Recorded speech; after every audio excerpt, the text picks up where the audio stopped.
पंचतंत्र की कहानी शेरनी का तीसरा पुत्र the lioness third son story in Hindi. किसी घने जंगल में एक शेर और एक शेरनी साथ रहते थे। वे दोनों एक दूसरे से बहुत प्रेम करते थे। हर दिन दोनों साथ में ही शिकार करने जाते और शिकार को मारकर साथ में बराबर बराबर खाते थे। दोनों के बीच में विश्वास और भरोसा भी खूब था। कुछ समय के बाद ही शेर और शेरनी दो पुत्रों के माता पिता भी बन गए।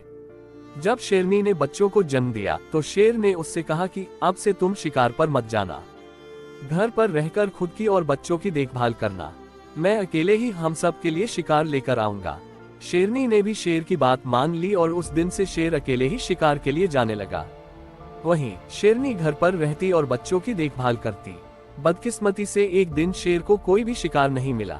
थक-हार कर जब वह खाली हाथ घर की तरफ जा रहा था तो उसे रास्ते में लोमड़ी का एक बच्चा अकेले घूमता हुआ दिखाई दिया।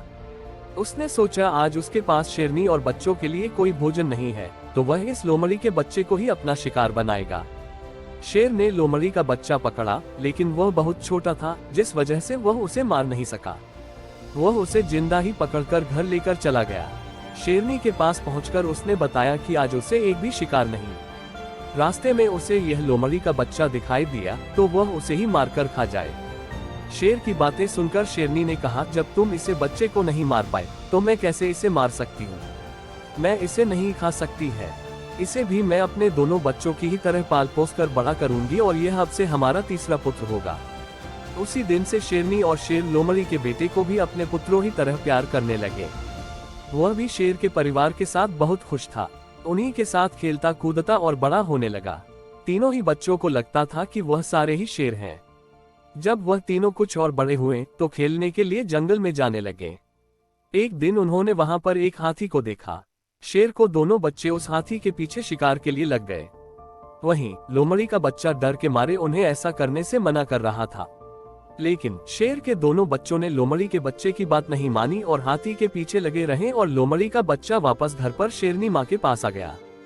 कुछ देर बाद जब शेरनी के दोनों बच्चे भी वापस आए तो उन्होंने जंगल वाली बात अपनी माँ को बताई। उन्होंने बताया कि वह हाथी के पीछे गए, लेकिन उनका तीसरा भाई डरकर घर वापस भाग आया। इसे सुनकर लोमड़ी का बच्चा गुस्सा हो गया। उसने गुस्से में कहा कि तुम दोनों जो खुद को बहादुर बता रहे हो, मैं तुम दोनों को पटकर जमीन पर गिरा सकता हूँ।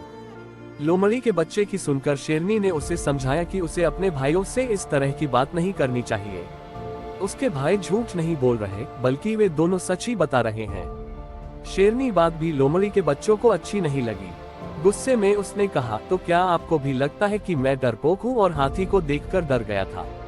लोमड़ी के बच्चे की इस बात को सुनकर शेरनी उसे अकेले में ले गई और उसे उसके लोमड़ी होने का सच बताया।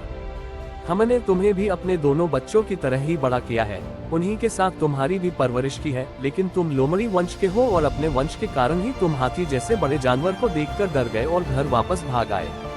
वहीं तुम्हें दोनों भाई शेर के वंश के हैं, जिस वजह से वह हाथी का शिकार करने के लिए उसके पीछे भाग गए। शेरनी ने आगे कहा कि अभी तक तुम्हारे दोनों भाइयों को तुम्हारे लोमड़ी होने का पता नहीं है। जिस दिन उन्हें यह पता चलेगा वह तुम्हारा भी शिकार कर सकते हैं। इसलिए अच्छा होगा कि तुम यहाँ से जल्द ही भाग जाओ और अपनी जान बचा लो। शेरनी से अपने बारे में सच सुनकर लोमड़ी का बच्चा डर गया और मौका मिलते ही वह रात में वहां से छिपकर भाग गया। कहानी से सीख। शेरनी और शेर के तीसरे पुत्र की कहानी हमें यह सीख देती है कि कायर और डरपोक वंशज के लोग अगर बहादुर लोगों के बीच भी रहें तो भी वह बहादुर नहीं बन सकते हैं। उनकी आदतों में उनकी वंशज की सोच और दक्षता की झलक बनी रह सकती है।